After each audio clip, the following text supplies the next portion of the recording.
अब हम अपनी नेक्स्ट केमिकल रिएक्शन पे आते हैं। नेक्स्ट हमारी रासायनिक अभिक्रिया का जो प्रकार है वो होता है हमारा उपचयन व अपचयन अभिक्रिया।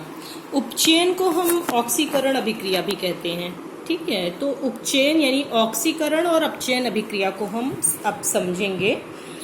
तो पहले ये समझा जाता था कि ये जो हमारी उपचयन अपचयन अभिक्रिया है इनको हम हाइड्रोजन और ऑक्सीजन के आधार पे हम समझते थे। कि पहले ये माना जाता था कि ये ऑक्सीजन का जुड़ना और हाइड्रोजन का निकलना, या हाइड्रोजन का जुड़ना और ऑक्सीजन का निकलना, ये दो चीजें हैं, ठीक है। तो ये जो चीजें हैं इसमें हम देखते हैं कि इसकी पहले हम परिभाषा समझते हैं कि ये उपचयन अपचयन अभिक्रिया क्या होती है। कि ऐसी रासायनिक अभिक्रिया जिसमें क्या होता है कि ऑक्सीजन जुड़ता है, ऑक्सीजन का योग होता है, यानी जिसमें किसी पदार्थ से ऑक्सीजन आके जुड़े या उस पदार्थ से हाइड्रोजन निकले, ठीक है। तो ये उपचयन या ऑक्सीकरण की अभिक्रिया कहलाती है। तो क्या हुआ कि वह अभिक्रिया जिसमें किसी पदार्थ से ऑक्सीजन जुड़े या उस पदार्थ से हाइड्रोजन निकले, तो वो उपचयन या ऑक्सीकरण अभिक्रिया कहलाती है। तो अब फिर बात आती है कि जो पदार्थ ऑक्सीजन देता है, यानी क्या होगा, या ऑक्सीजन उसको मिलेगी या और हाइड्रोजन को वो हटाएगा, तो ऐसे पदार्थ उपचायक या ऑक्सीकारक पदार्थ कहलाते हैं। तो वो पदार्थ जो ऑक्सीजन देते हैं या हाइड्रोजन को हटाते हैं उन्हें उपचायक या ऑक्सीकारक पदार्थ कहलाते हैं। अब उपचयन के बाद अब बात आती है अपचयन अभिक्रिया की। तो ऐसी रासायनिक अभिक्रिया जिसमें सम्मिलित पदार्थ से हाइड्रोजन का जुड़ना यानी हाइड्रोजन का योग हो या ऑक्सीजन का ह्रास हो यानी ऑक्सीजन निकले, तो वैसी ऐसी अभिक्रिया अपचयन अभिक्रिया कहलाती है, ठीक है। तो अभी हमने ऊपर देखा कि उपचयन में क्या था, अपचयन में तुरंत ही डिफरेंस हमें दिख जाता है कि उपचयन अभिक्रिया ऐसी अभिक्रिया थी कि उसमें ऑक्सीजन जोड़ रही थी और हाइड्रोजन निकल रही थी, ठीक है। तो ये ऑक्सीकरण अभिक्रिया हो गई, हाँ। और ऐसे पदार्थ जो ऑक्सीजन देंगे या हाइड्रोजन को हटाएंगे वो उपचायक या ऑक्सीकारक पदार्थ कहलाएंगे।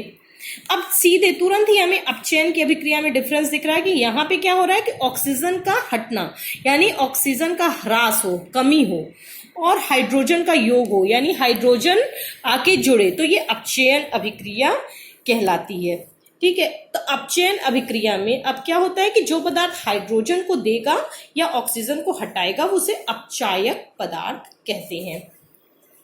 तो अभी हम ये देख रहे हैं कि ये क्रियाएं साथ साथ होती हैं। उपचयन अपचयन की अभिक्रिया किसी भी केमिकल रिएक्शन में ये साथ साथ होती हैं, यानी किसी भी रासायनिक अभिक्रिया में एक अभिकारक उपचयित होगा और दूसरा अभिकारक अपचयित होगा। उपचयित होगा यानी कि इसमें से ऑक्सीजन जुड़ेगी और ऑक्सीजन निकलेगी, या उपचयित में हाइड्रोजन निकलेगी और अपचयन में हाइड्रोजन जुड़ेगी, ठीक है।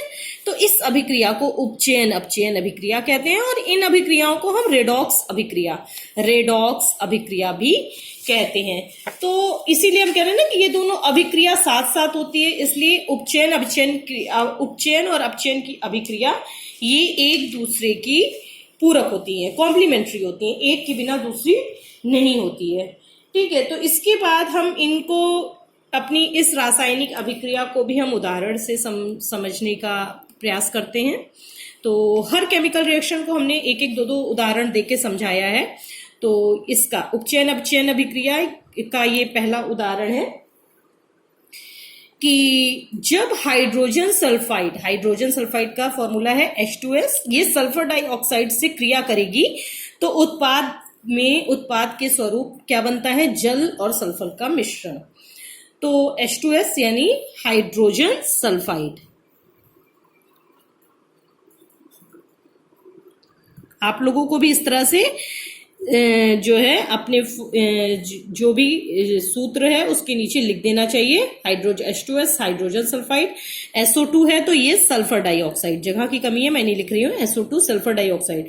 ठीक है, तो यहाँ पे क्या हो रहा है, जब हम H2S की सल्फर डाइऑक्साइड से अभिक्रिया कराते हैं तो फिर क्या है कि उत्पाद स्वरूप क्या प्राप्त होता है, हमें क्या मिल रहा है, जल। H2O क्या है, ये जल है।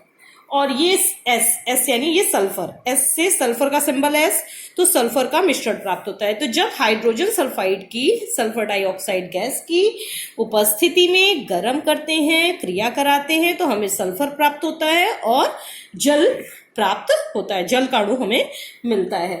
ठीक है, तो यहाँ पे क्या हो रहा है, H2S, यहाँ H2S इसका क्या हो रहा है, ऑक्सीकरण हो रहा है, H2S का ऑक्सीकरण हो रहा है। ठीक है, अतः ये एक अपचायक है। H2S का क्या ऑक्सीकरण कैसे हो रहा है, यहाँ पे देखिए H2S था, यहाँ H2O है। ठीक है, तो यहाँ पे ये ऑक्सीजन का अणु जोड़ा है, तो यहाँ पे ये H2S का ऑक्सीकरण हो रहा है, इसलिए ये एक अपचायक है, H2S अपचायक है। ठीक है, इसी प्रकार से यहाँ पे SO2 का अपचयन हो रहा है, SO2 का अपचयन हो रहा है, यानी ये SO2 इसमें से ऑक्सीजन निकल रहा है, ये इसका अपचयन हो रहा है। देखिए ऑक्सीजन निकल रहा है इसलिए अपचयन है, और ऑक्सीजन यहाँ पे आके ये जुड़ रहा है तो इसलिए ये उपचयन था। ये अपचयन, ऑक्सीजन निकल रही है, उपचयन ऑक्सीजन H2S में से यहाँ H2O हो गया, ऑक्सीजन जुड़ रही है। तो H2S का उपचयन हो रहा है, ये ऑक्सीकरण हो रहा है, और ये SO2 का अपचयन हो रहा है। तो H2S का ऑक्सीकरण है, अतः H2S अपचायक पदार्थ है, और यहाँ पर SO2 का अपचयन हो रहा है, अतः ये ऑक्सीकारक है। तो आपको इस तरह से, तो यहाँ साथ साथ क्रिया हो रही है ना, हमने देखा कि उपचयन की क्रिया और अपचयन की क्रिया।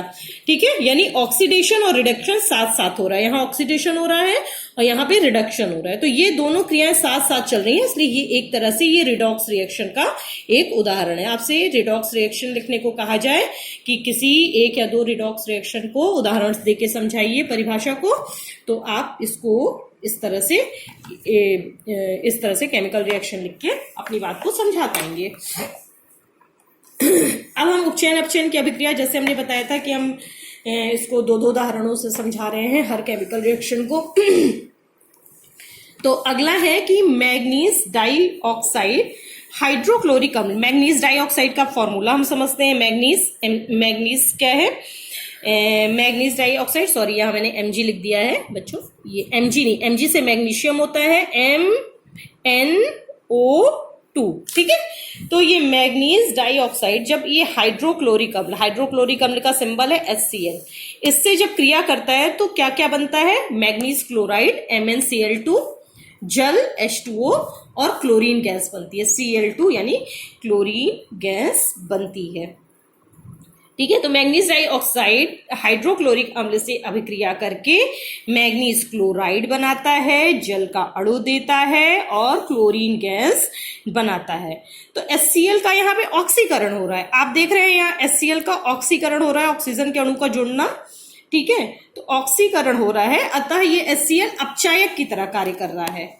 और इसी तरह से ये जो मैग्नीज डाइऑक्साइड है, मैग्नीज डाइऑक्साइड का अपचयन हो रहा है, मैग्नीज डाइऑक्साइड का अपचयन हो रहा है, और इसलिए ये एक ऑक्सीकारक की तरह कार्य कर रहा है।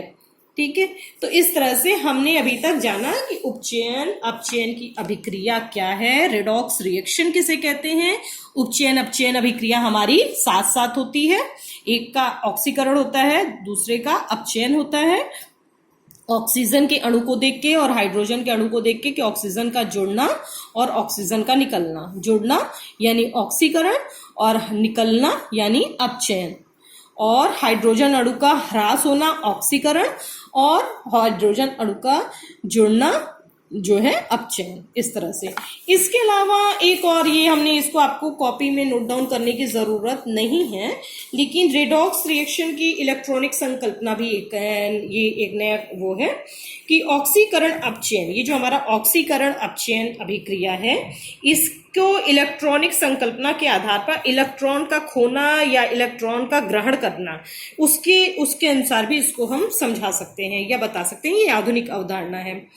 तो हमारी ये इलेक्ट्रॉनिक अवधारणा जो इसकी है रेडॉक्स रिएक्शन की, कि उसके अनुसार ऑक्सीकरण वो अभिक्रिया है जिसमें कोई परमाणु या आयन, कोई भी परमाणु या आयन, जैसे यहाँ पे ये है जिंक, यहाँ पे ये जिंक है, तो ये इसमें से इलेक्ट्रॉन का खोना या इलेक्ट्रॉन का ग्रहण करना, उसके आधार पे इसको समझाया गया है। तो ऑक्सीकरण क्या है कि वो प्रक्रिया जिसमें एक कोई परमाणु या आयन एक से ज्यादा इलेक्ट्रॉन को खोता है, ठीक है, वो ऑक्सीकरण कहलाता है। ठीक है, जैसे यहाँ पे ये जिंक है, जिंक से इलेक्ट्रॉन की कमी हो रही है, इलेक्ट्रॉन की कमी यानी जो इलेक्ट्रॉन को खो रहा है, यानी यहाँ पे ये क्या हो रहा है, उपचयन या ऑक्सीकरण हो रहा है।